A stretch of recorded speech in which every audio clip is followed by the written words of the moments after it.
Sahih dan berimbang. Berita perdana edisi Rabu 8 Jun 2022.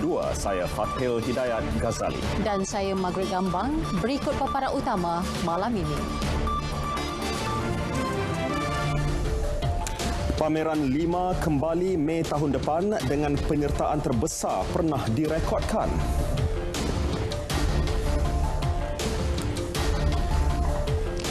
Jemaah Haji Malaysia akan mula tiba di Mekah esok.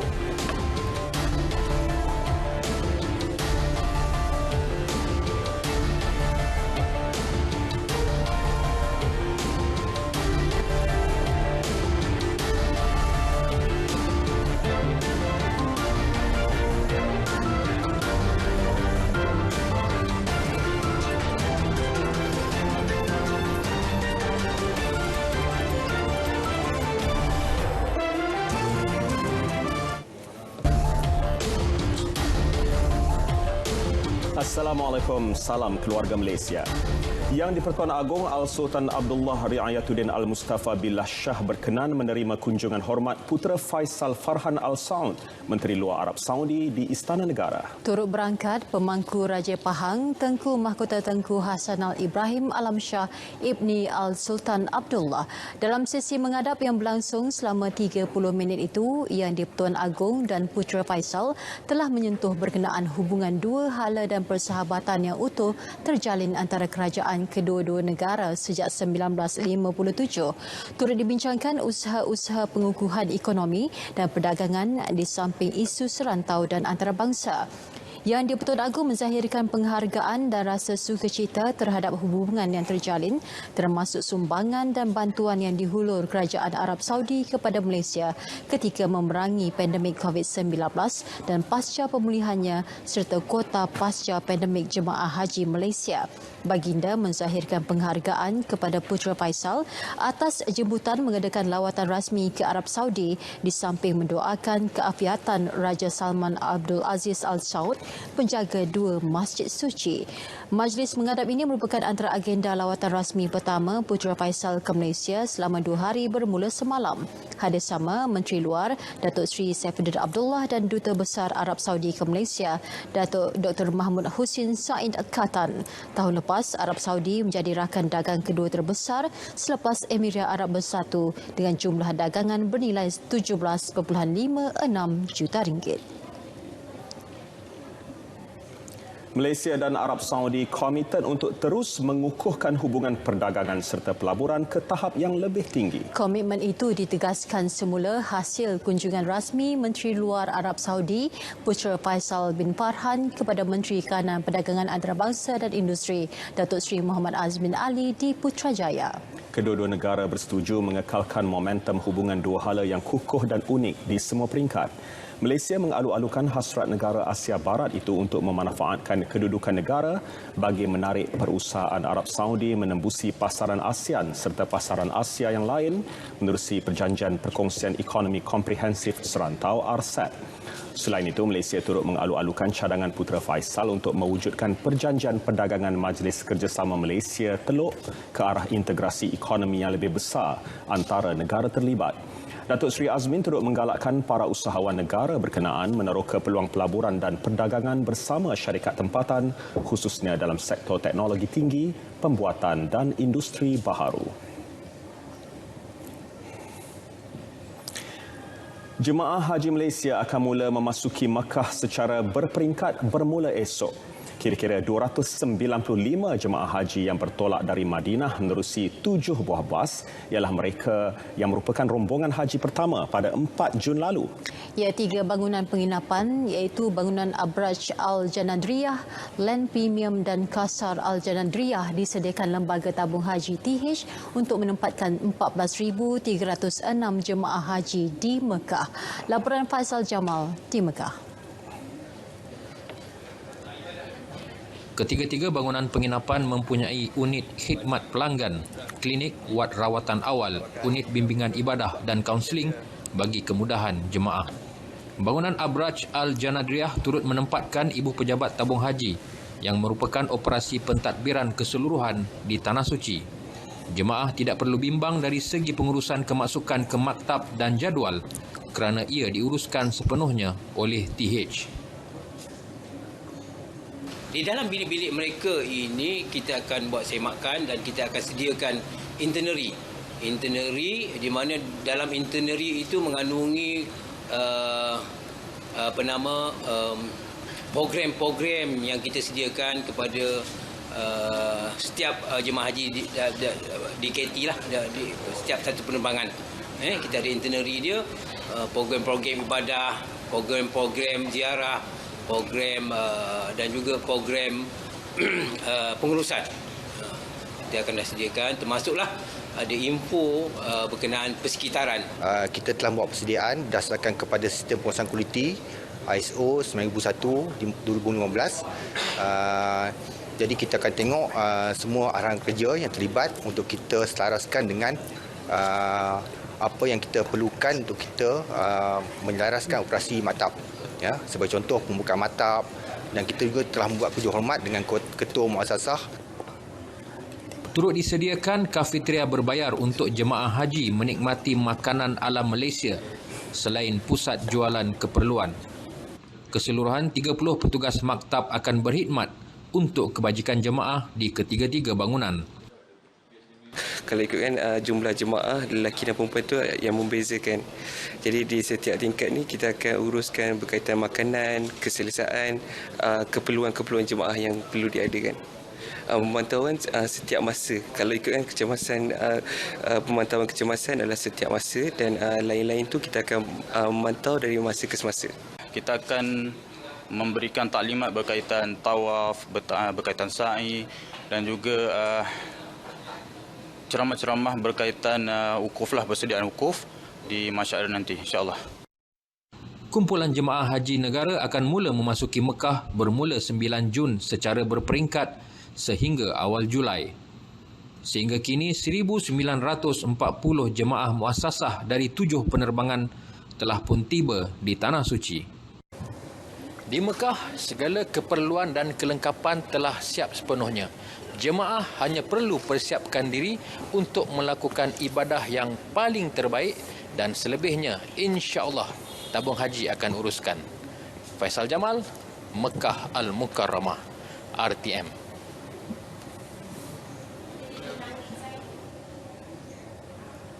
Setelah hampir 3 tahun, pameran Aero Angkasa dan Maritim Antarabangsa Langkawi 5 2023 bakal membuka tirainya mulai 23 hingga 27 Mei tahun depan. Pameran terbesar seumpamanya di Asia Pasifik itu dijangka bakal menarik sekurang-kurangnya 600 pempamer dan melibatkan lebih 20 negara. Jelas Menteri Kanan Pertahanan Datuk Seri Hishamuddin Tun Hussein penganjuran acara tahunan itu sebagai bukti keseriusan negara dalam industri maritim dan aeroangkasa selain merancangkan perkembangan ekonomi negara.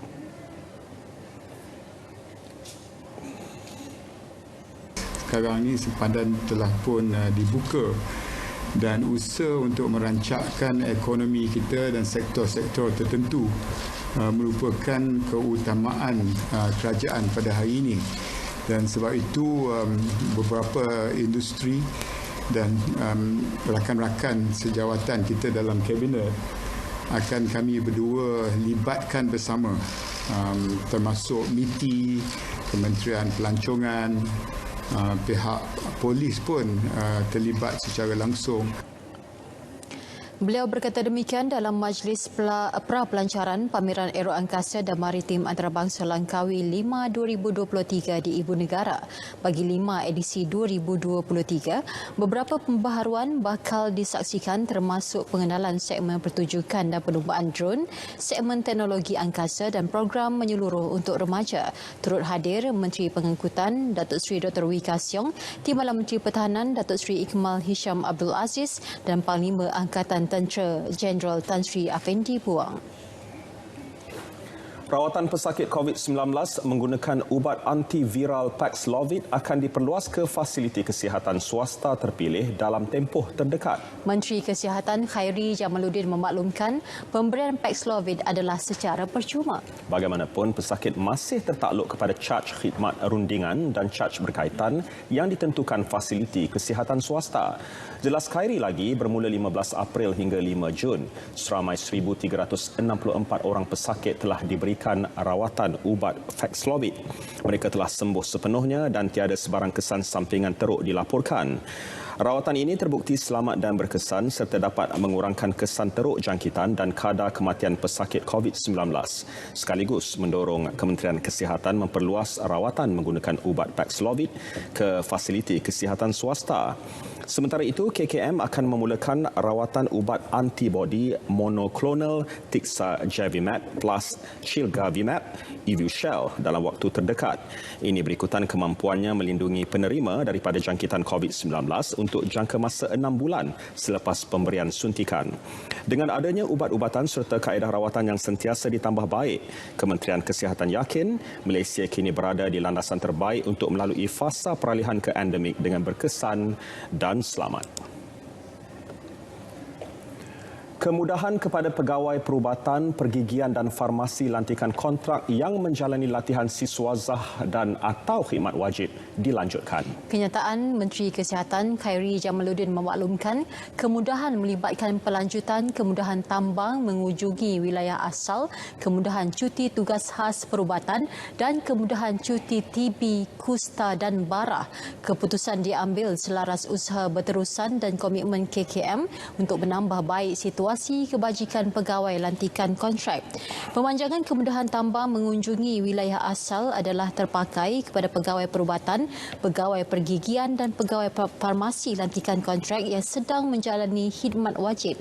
Manakala pemanjangan kemudahan cuti tugas khas perubatan serta cuti TB, kusta dan bara kepada pegawai perubatan, pegawai pergigian dan pegawai farmasi lantikan kontrak yang sedang menjalani latihan siswazah dan atau khidmat wajib. Selain itu, KKM dalam mesyuarat Jemaah Menteri siang tadi telah membentangkan satu lagi memorandum untuk pertimbangan Jemaah Menteri agar pemberian kemudahan-kemudahan sedia ada ini ditambah baik.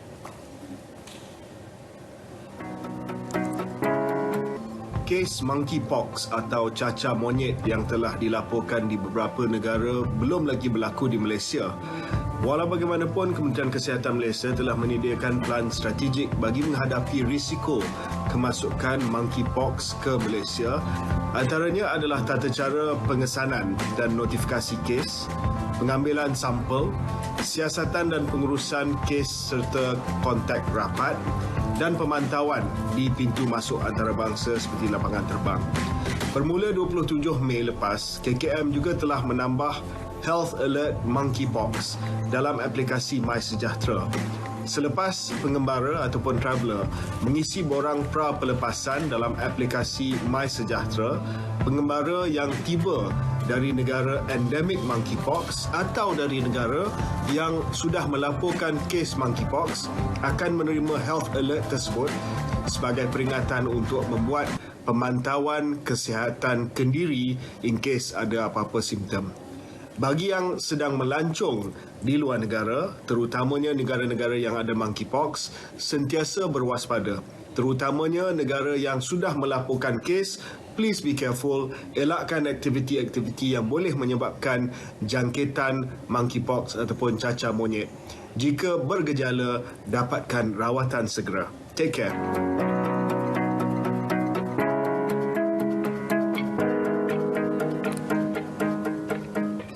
Masih bersama berita perdana. Draft Rang Undang-Undang RUU peruntukan larangan Ahli Dewan Rakyat bertukar parti pindaan nombor 3 2022 sudah dimuktamadkan. RUU berkenaan dicadang kepada Perdana Menteri Datuk Seri Ismail Sabri Yaakob untuk dibentang dalam mesyuarat khas Parlimen pada minggu pertama Julai ini. Perkara itu dinyatakan Menteri di Jabatan Perdana Menteri, Parlimen dan Undang-Undang Datuk Seri Dr. Wan Junaidi Tuanku Jaafar.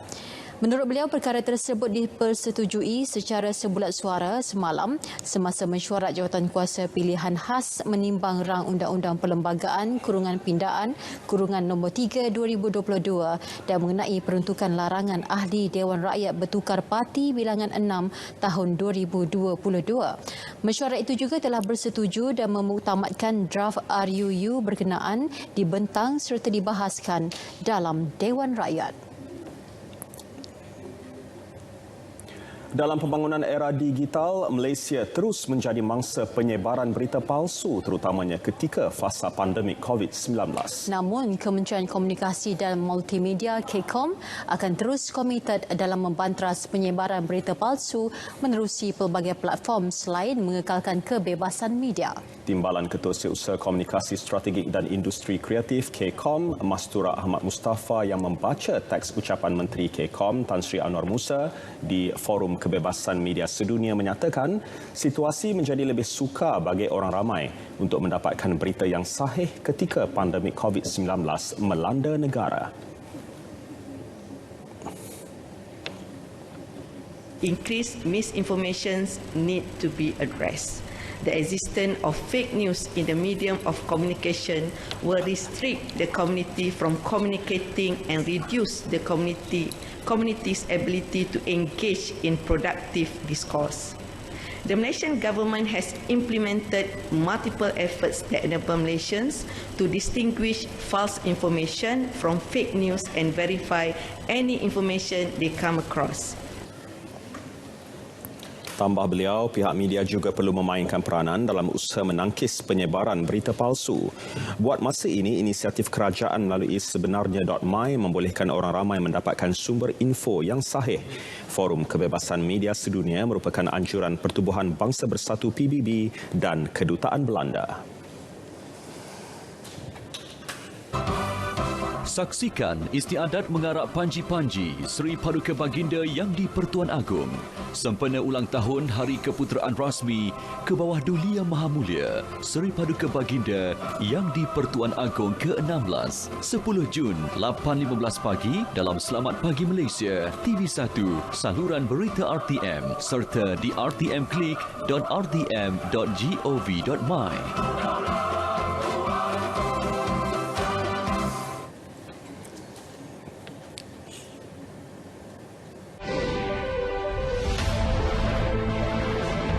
Himpunan peristiwa, kisah suka duka, konflik antarabangsa.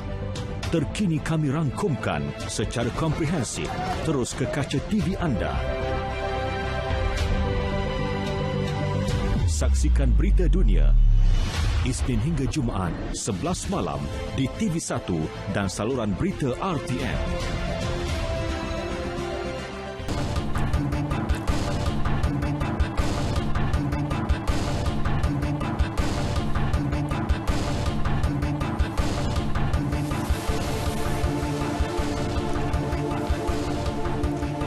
Bersua kembali, Kementerian Kewangan akan memulakan sesi jelajah bajet 2023 untuk mendengar pendapat serta cadangan semua pihak yang berkepentingan. Menteri Tengku Datuk Seri Zafrul Tengku Abdul Aziz menyatakan sesi libat urus mengenainya telah bermula dan portal rasmi telah dibuka pada 3 Jun lepas. Baru-baru ini Kementerian Kewangan telah mengumumkan pre-budget statement, pra-belanjawan statement kita yang akan memberi fokus kepada pemulihan ekonomi negara dan juga memastikan pertumbuhan ekonomi kita ini sustainable lah untuk tahun hadapan. Di sini Kementerian Kewangan juga meneraskan bahawa dari segi transformation of our economy perlulah juga inklusif kepada semua lapisan masyarakat dari dua sektor. Mengulas mengenai pendedahan bahawa lebih 50% daripada subsidi bahan api dimanfaatkan golongan T20, beliau memberitahu kerajaan perlu lebih bersasar dalam pemberian subsidi untuk jangka panjang. Ini kerana kajian semua pihak termasuk Bank Negara Malaysia mendedahkan setiap RM1 petrol diisi 53 sen disalurkan kepada golongan T20. Dalam perkembangan lain, Kementerian Kewangan bercadang membentangkan rang undang-undang RUU Tanggungjawab Fiskal FRA pada sesi Parlimen akan datang. Jelas Menteri Kewangan Tengku Datuk Seri Zafrul Tengku Abdul Aziz, RUU itu merangkumi usaha memperluas asas cukai negara, which includes efforts to broaden our tax base, including taxing the shadow economy, and improve tax compliance and administration towards helping boost tax collection.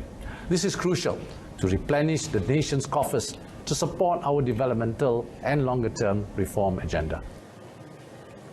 Tengku Datuk Seri Zafrul menyampaikan ucap tama pada persidangan Akauntan Antarabangsa Institut Akauntan Malaysia 2022 secara maya. RUU Tanggungjawab Fiskal merupakan strategi Kementerian Kewangan untuk meningkatkan tadbir urus, accountability dan ketelusan fiskal negara. Pada masa sama, mampu menyumbang bajet yang lebih seimbang dan mampan serta pengurusan risiko fiskal serta hutang berhemat. Jumlah perdagangan Malaysia pada 2021 merekodkan pencapaian baharu dengan melepasi 2 trilion ringgit dan mencatatkan pertumbuhan terpantas sejak 1994. Nilai perdagangan Malaysia pulih semula dengan pertumbuhan 2 angka meningkat 24.8% kepada 2.2 trilion ringgit pada tahun lepas. Ini berbanding 1.8 trilion ringgit pada tahun sebelumnya selepas mencatatkan pertumbuhan negatif selama 2 tahun berturut-turut. Kenyataan Ketua Perangkawan Datuk Seri Dr. Muhammad Uzir Mahidin menyebut semua negeri mencatatkan peningkatan jumlah dagangan. Selangor mencatatkan jumlah dagangan yang tertinggi iaitu 112.6 bilion ringgit diikuti Pulau Pinang dan Johor. Ekspor Malaysia meningkat 26% berbanding tahun sebelumnya dan Pulau Pinang kekal pengeksport utama dengan sumbangan 29.3%.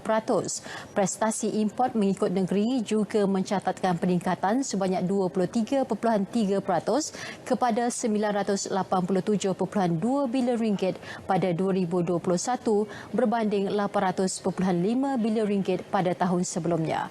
Peningkatan import dicatatkan di Selangor sebanyak 49.8 bilion ringgit diikuti Pulau Pinang dan Johor. Baik, seperti biasa setiap Rabu, kita ikuti harga runcit petrol dan diesel mingguan berkuat kuasa tengah malam ini hingga 15 Jun.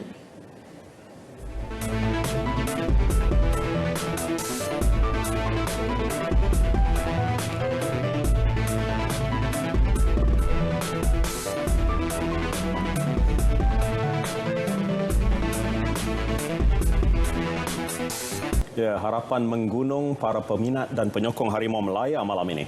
Kita akan ikuti perinciannya bersama dengan Akhtar Haji Amsah dalam edisi sukan. Silakan. Apa?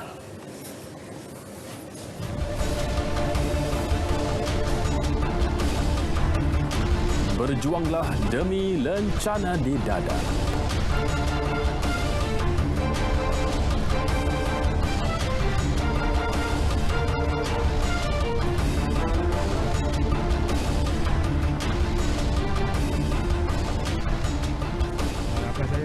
Supaya player Malaysia kita buat yang terbaik untuk negara kita dan cita sejarah melepasi Piala Asia. Saya rasa mungkin 2-0. Saya mengharapkan Syafiq Ahmad dan juga Akir Rashid. Harapan kita supaya kita dapat 3 poin lah dengan kemenangan ke atas Turkmenistan. So kita yakinlah dengan keupayaan pasukan Kim Panggung kita dengan tim Malaysia. Wah, potensi itu pertingkatkan lagi untuk dari segi pertahanan tu kena mantapkan lagi supaya tak ada bolos lah kali ni. Orang kata biar pihak lawan terduduk lah. Demikian ramalan dan sokongan padu para penyokong setia Malaysia menjelang aksi kelayakan Piala Asia 2023 menentang Turkmenistan di Stadion Nasional Bukit Jalil malam ini. Perlu diakui, kelebihan beraksi di laman sendiri harus digunakan sebaik mungkin oleh skuad negara untuk mengutip 3 mata pertama sekaligus mencipta momentum positif dalam mengharungi baki kempen kumpulan E. Malah kemenangan malam ini juga mampu dijadikan azimat penting apabila berdepan lawan lebih sukar yang berada di ranking ke-89 dunia, iaitu Bahrain pada aksi kedua Sabtu ini. Ketua Jurulatih Harimau Malaya Kim Panggon mengakui kelebihan beraksi di hadapan penyokong sendiri bakal memberi sedikit kelebihan buat anak-anak buahnya berbanding Turkmenistan. Ini kerana setiap pemain pastinya akan cuba untuk mempertahankan maruah dan imej Malaysia, terutamanya ketika beraksi di hadapan penyokong sendiri. Our player will fighting for name of Malaysia, fighting for fan of Malaysia. So those things they will present to you at tomorrow. This is what I believe. I'm confident our all players are ready to fight. Sementara itu, jurulatih Turkmenistan Yagzuli Hoyagaldiev pula yakin pasukannya akan berikan tekanan kepada Malaysia malam ini walaupun tidak dapat menjalani latihan yang cukup. Лучше было бы в стандартном графике, как раньше, дома на выезде, а не 3 игры, а 6 игр. Но из-за ситуации пандемии вышла такая ситуация, практически нет возможности подготовиться к этим турнирам, но несмотря на это, все равно надо исходить от ситуации. Beliau turut berpandangan pasukannya tidak gentar dengan kehadiran penyokong setia Harimau Malaya malam ini, malah yakin dapat mencipta kemenangan ke atas Malaysia. Sementara itu, bagi pertahanan Harimau Malaya, Dion Coles turut berikrar untuk memastikan kemenangan menjadi milik Malaysia malam ini. I think I will enjoy the moment. It will be fun because of COVID, it has never really been the case. So I think for me tomorrow will be a special moment, but I don't think my emotions should influence the game. I think I should be focused.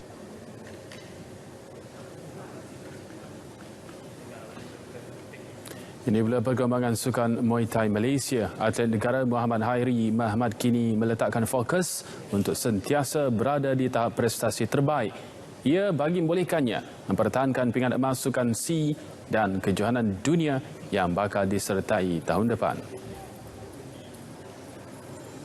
Beliau turut menyatakan kesyukuran kerana mampu bertarung dengan baik walaupun mengalami sedikit kecederaan pada aksi kejohanan dunia baru-baru ini.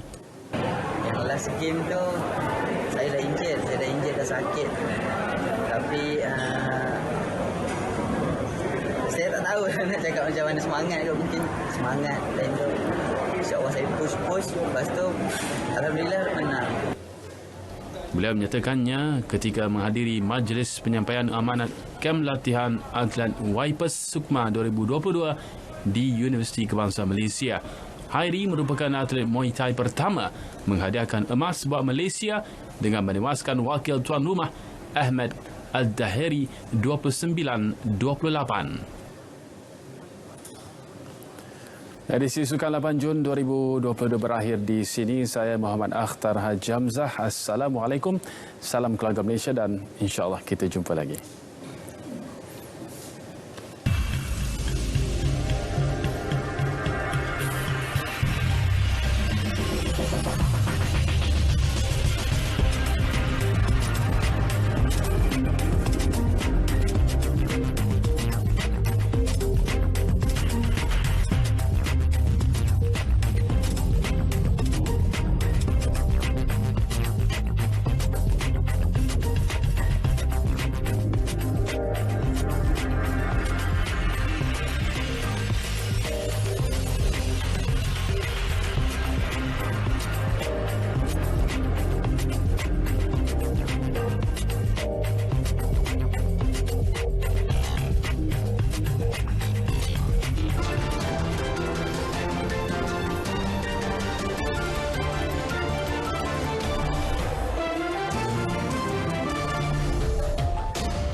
Ya, macam-macam cara orang nak meraih populariti.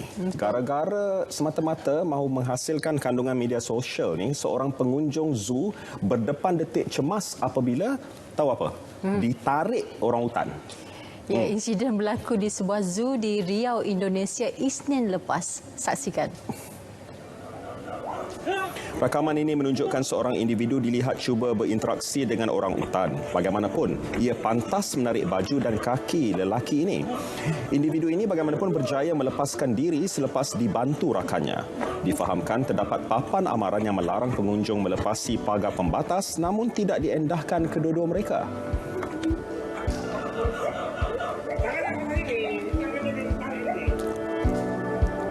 Juga di Indonesia, seorang wanita tular di media sosial selepas memakai set barang kemas sebesar lengan. Emas yang dipakai sehingga ke bahagian siku itu mencuri perhatian ramai. Malah ada pengguna media sosial yang menyamakan tangan wanita tersebut mirip watak Thanos dalam filem Adiwira Marvel. Seorang wanita pula berjaya menyelamatkan seekor cicak menerusi bantuan pernafasan CPR. Wanita ini memaklumkan cicak terbabit telah jatuh dalam kolam renang dan hampir lemas. Setelah beberapa percubaan, cicak itu mula sedarkan diri dan kemudiannya dilepaskan ke habitat asal. Insiden berlaku di Nevada, Amerika Syarikat. Ya, begitu mulia hatinya.